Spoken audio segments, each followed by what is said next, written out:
You're listening to the Hello DTC show presented by Beaconstac, a show where champions from consumer brands reveal their secret sauce for growth.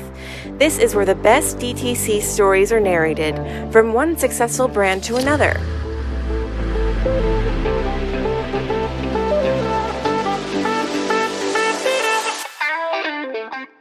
Hello everyone, and thanks for listening to Hello DTC presented by Beaconstac.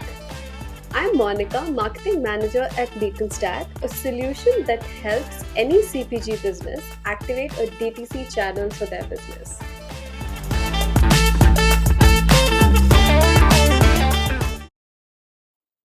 So when you have a DTC presence, one thing you cannot ignore is people discovering your website through Google searches. Search Engine Journal published a study recently which showed Google was a close second acquisition channel for DTC brands. The first was social media. But physical stores, something that a lot of CPG brands invest in, was a distant fifth. In short, I'm making a case for why CPG brands should invest in SEO. SEO does not necessarily mean showing up for your brand name or just your category. It's a process. It's helping users in their learning process, their evaluating process, and eventually the purchase. One DTC brand that does this really well is Sosie. Sosie is a comfortable clothing brand, but it also catches hold of a consumer when they're searching for something like date night outfit ideas or yoga outfit, or even something as specific as how to wear a sweater dress with boots. And a subtle and, more importantly, a relevant product plug is a win-win for both customers and brands. Sosie has doubled their traffic they get to their website in 6 months, and they show up for 6.3k different search queries. On this episode of Hello DTC, we have Marquis Matson, VP Growth and Content Lead at Sosie. She has worked on transforming Sosie into a one-stop solution for all queries outfit. Hello Marquis, excited to have you on this podcast. Hey, thank you so much for having me. I'm excited as well. Firstly, I'm extremely sorry that I'm catching you during your lunch hours. I hope I'm not interrupting your lunch because of this. No, thank you. That's so thoughtful. Working from home, I don't think that you really have lunch hours, do you? You can eat anytime, so no worries. So even for you, has the divide between working and family life sort of compromised? Oh, yeah. I think before the pandemic, I was a lot more mobile, so I didn't have as much of a workload because I moved around so much, and that was really what was important to me. But since I've been locked down, I've just filled up every waking moment with work stuff, which is fun. I like it, but also, yeah, I could use a break sometimes. Maybe I'll take lunch after this.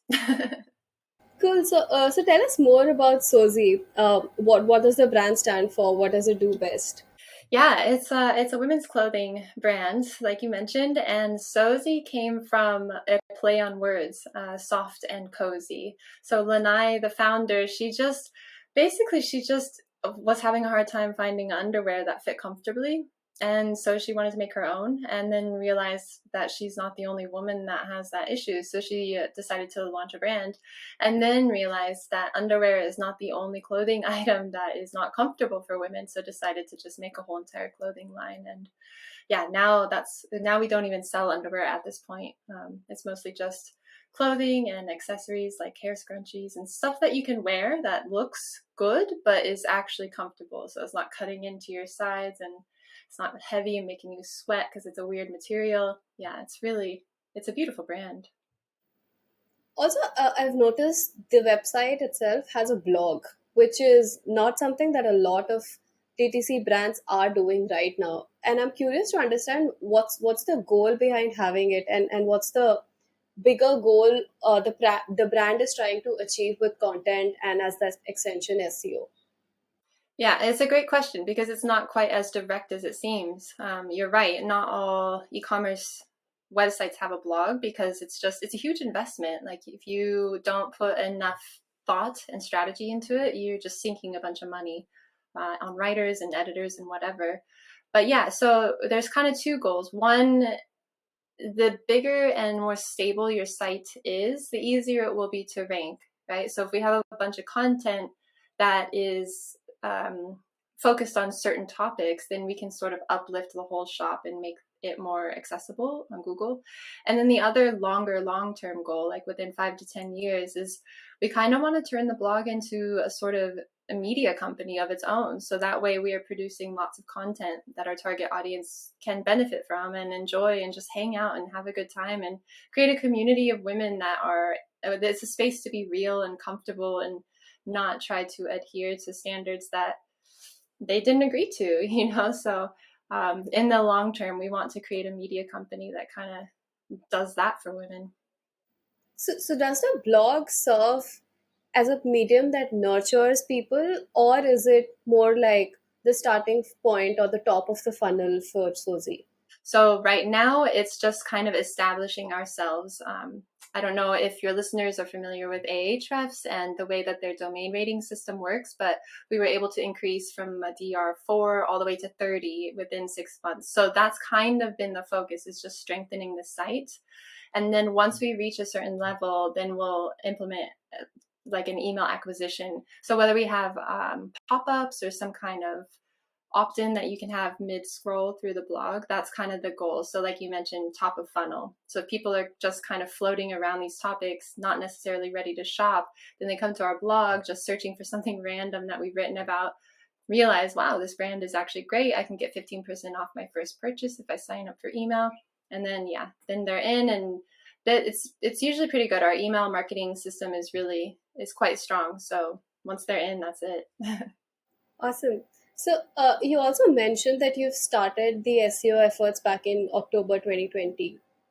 And I'm wondering, at what stage should a brand like Sosie or a e-commerce brand start investing in SEO? Because there are obviously so many channels that they can leverage. And at what stage does SEO come in? Yeah, that's an important decision for an e-commerce business, because it's a huge investment. You need to pay someone, either you need to pay someone like me to manage it, which is a huge investment, with the returns come like a year later. It's not immediate. Or invest in time. And that is not, like, if you're running an e-commerce business, you probably don't have time to also run a blog. So for me, the same is true for me when I'm looking for a client. I want to make sure that this e-commerce business has cash flow. They're already generating revenue and a huge profit margin too. Like, if they can't afford to invest in something that doesn't make them money immediately, then they shouldn't be investing in it, because that's too dangerous. From my experience, of course, I am not a financial advisor or anything like that, but it makes it easier if you know that and understand that you won't get results immediately and you have the money to do that, then that's the best time, really. Whether that's in 3 months from launching or 3 years, it's totally unique to the company. Right. And also the fact that SEO is not something that's going to get you a quick win, right? When I say quick win, it's not going to get you results in 1 week or just 2 weeks. It is going to take a minimum of 3 months. And I'm just wondering, so when you just start with SEO, which is maybe like 6 months back, the phase that you were in, how do you go about building that framework? Like, how do you decide, what am I going to do in the next 6 months? Where are my efforts going to go? What do the activities in the next 6 months look like? Yeah, that is also, it's hard to tell my story and then have other businesses replicate it, because it's so unique to the brand itself and their website. So the way that I did it with Sosie is I talked to Lanai about what the goals are for the brand and the website, like the media goal that they have. That is something that is bigger than the first 6 months. And so that's how I was able to focus on topics outside of clothing. And then also, what are some topics that can convert more immediately, more bottom of the funnel topics? So I wanted to balance those two areas. And then also, they already had a writer writing blogs for months and months and months since they launched. So they already had a lot of content on there that just wasn't optimized. So between all of that, I basically split up the month assignments between updating old content, creating content specific to clothing, so that way we actually get people who want to buy clothing on our site, and then building the foundation for those other terms. And the way that I was able to choose those other topics was based on what content was already performing well in the site. So because there were so many blog posts, some of them were ranking and bringing in traffic, so I just made more content like that. So like, for example, house and home decor, that ranked really well comparatively to the other topics. So now we have a bunch of topics or content on that. Same with zodiac and astrology stuff, that ranked well for whatever reason. So now we're going to go down that path. So just kind of riding the wave and the momentum that Google already has for you. That's sort of how I prioritize the topics. And I have that luxury because we're going to be a media company. I can choose what topics we address, versus if you are selling books, you would probably focus specifically on books and literature, for example. But again, I'm curious, how do you connect it back? So we're talking about astrology as a topic, like you mentioned, and then how do you connect that back to, what your website has to offer, which is comfortable clothing, right? So how do you draw that connection? Yeah, that's where this is a little bit different than any other website I've worked with. So far, every website that I've worked with has been super focused on exactly what they offer, which is, I think, a wise thing to do, and what I would also recommend. What we're doing is, it's a big challenge, and it's kind of fun and exciting for me because it's not the safe bet, it's not the easiest way, but ordinarily, yeah, I would focus on exactly what the brand has to offer and is selling. So for these topics outside of that, then the goal is different. The goal is not necessarily to convert into sales immediately. So the way that we connect it is email signups. When they come onto the website and they're reading about their zodiac hairstyle, then they realize they like it. They check out a few more articles about the zodiac signs, and then sign up for an email newsletter because maybe they want more of it, or they check out the brand, like, wait a minute, who is writing this content? And then they see our clothing.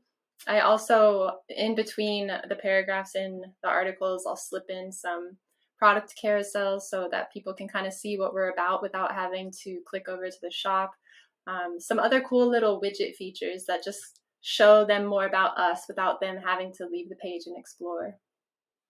So if I understand this correctly, you've basically identified who your audience is and what she would be interested in reading about. It does not necessarily have to be about clothing, but anything that she would be interested in reading about, and you're going about developing content pieces to address that. And when she basically comes to your website to read about it, that's when you start nurturing her, and eventually in her user journey, you basically say that, okay, this is a brand that offers comfortable clothing and you might be interested in this. Yeah, exactly.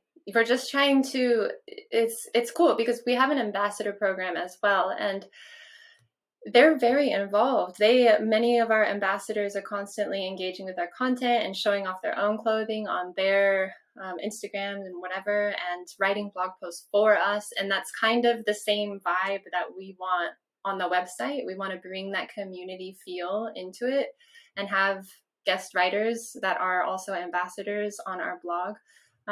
So yeah, it's a little bit broader, but if we can target the right audience who theoretically wears clothing and also probably likes being comfortable, then they're probably a good fit for the clothing. So it's still a good enough ROI in the end that it's worth it, because it's just such a general type of style. It's not very specific and niche. Yeah, this is quite interesting because for most brands, whether it's e-commerce or B2B, B2C, most brands, what they start with is optimizing for brand names plus something like a brand name plus category, which is the top to bottom approach. But what we understand is it works the other way around. So google Google starts ranking you for the more specific queries, and in the case of Sosie, I saw that you're ranking for keywords like, should I get bangs, sweater dress with boots, and I'm curious, how does that work? So When we talk about SEO and algorithm, does that work better, which is a bottom to top approach? I wouldn't say better or worse. They're two different things almost. So we did address exactly what you talked about. The first thing to do on the website is grab all of the branded keywords. So Sosie reviews was an easy one. People see our ads on Facebook and wherever, and then go and look us up and see, okay, are they actually good? So we created a review page, so that way we could put all of our reviews on a single page, and then that would rank and they could immediately find their answers. Each category page on the shop has content on it to help it rank as well, and which some of it is already ranking, which is, it's just like the best thing ever as an SEO to be ranking for something so competitive. So that is definitely where I would recommend brands start, because that is going to be your easiest win to own everything related to your actual brand name. That should be pretty easy. So then the other side, are these topics that maybe aren't as related. And the key here is exactly what you mentioned. Instead of just targeting, like if you, for example, to pull from the inspiration of your picture in the background, if you look at the keyword indoor plants, that's hundreds of thousands of searches, I'm assuming. But if you ask a very specific question about a very specific indoor plant, then that's a lot easier to rank for, because the big brands that have lots of marketing budget they're not going to try to attack those keywords, because that's not going to make them the most money. But for smaller brands, that's where you're going to make the biggest impact. That's where you're going to have a chance to rank. And so, yeah, that's exactly how we split it. Awesome. So what are some of the other tricks that have worked for you, or other SEO hacks that have worked for you? Because Google is obviously very mysterious in its algorithm. It's very difficult to figure out what works, what doesn't. So it's best to ask people who have achieved it as to what really worked for them.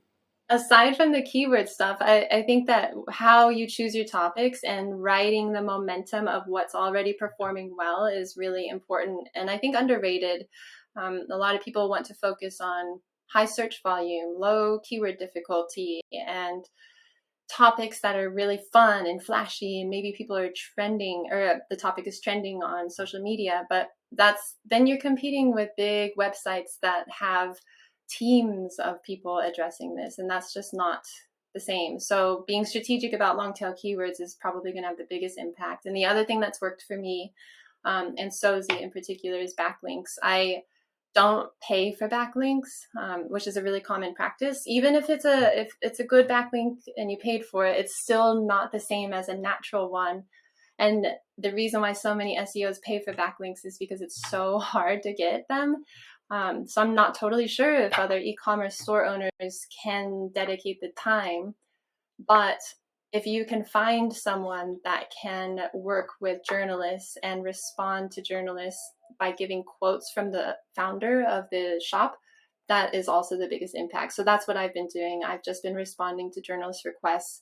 And I think what works for us is that Lanai is a woman, and she's the founder, and she's doing so many good things with the brand by donating money to different organizations and being carbon neutral and USA made. And so there's a lot of really good talking points that we can use in these journalist source requests. So that's been the second biggest impact, besides focusing on long tail keywords. And anybody can do that, honestly. You just set up with Haro, get the email requests in your inbox every day, and respond to as many as are relevant and hope they like it. So this is very interesting. So you talk about backlinks, and for listeners who have not really invested in backlinks, invested in SEO particularly, backlinks is just a way for Google to know uh, that this brand is doing great work and people are talking about it. So it's more like when you go for an interview and you have recommendations, you have your previous boss saying that this guy is really good or this girl is really good. It's something like that. And I see where you're coming from, and why backlink is so important, because it's sort of a validation that you're doing great work, you're providing value to your users. But it's very interesting how you mentioned a couple of ways in which you get it. You mentioned Haro, you mentioned sending quotes from your founder, which are all great. But can you break down Haro for us? Because that as a channel is not something that most people are familiar with. Yeah, it's HARO, and it stands for Help a Reporter Out. So you can go, I can't remember if it's haro.com or what, but if you just type in HARO, you'll be able to find it because of Google.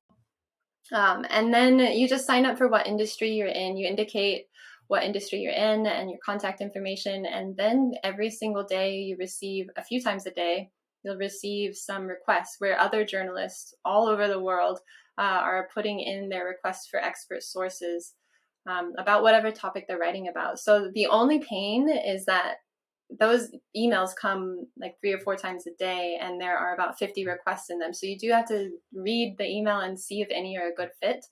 But the good thing is that these backlinks are free. They're natural because people are actually talking to you and talking about your brand. And they're impactful. We've gotten some backlinks on Entrepreneur and on Shopify and on really big sites that have helped us, I think, with this momentum besides the content. So yeah, I recommend that if the founder can't do it themselves, then having someone on the team take over that and be responsible for that. Yeah, that makes a lot of sense. And also, I think if not just for backlinks, it also helps because it's spreading your, or it's establishing your brand name on like really good websites and really good publications. So that itself is a benefit enough to start doing something like this. And also, I would like to talk about when you're just starting with SEO, or for that matter, when you're just starting with any channel, you need some indicators to be able to have that confidence and say, okay, I'm going to invest in this channel going forward. And it's also important because it keeps the momentum of the team alive when you see some results. So what are some of the quick wins, or just ways to prove ROI in SEO in the first 3 months? Because anything lower than that, obviously SEO takes time, so we have to bear with that 3 month thing. There's so many different ways to do this, and there are so many people who are more skilled than me that probably have really complex ways to do this, or maybe simple ways, I'm not sure. But for me, I try to just stay focused on the big picture because it's so much data and you can really get lost in it. Like, for example, tracking certain keywords and seeing how they convert and things like that. You can definitely do that. But at the end of the day, all that the business owner wants to know is there more traffic and am I making more money? That's basically it. So in the beginning, what I would recommend with is starting with content on your collections pages. Where you don't have content but you sell products, you can put content there, and that will be the biggest win right from the start, because it takes so long to build and grow. You want to get that right from day one, so that way as you work on the blog, that can establish itself. And then just look at each page that you've added content. Has the traffic gone up? Has the click-through rate gone up? So of all the people that come across your site on Google, how many of them actually click through to it? And then I also like impressions is nice because it shows that what you're doing is working.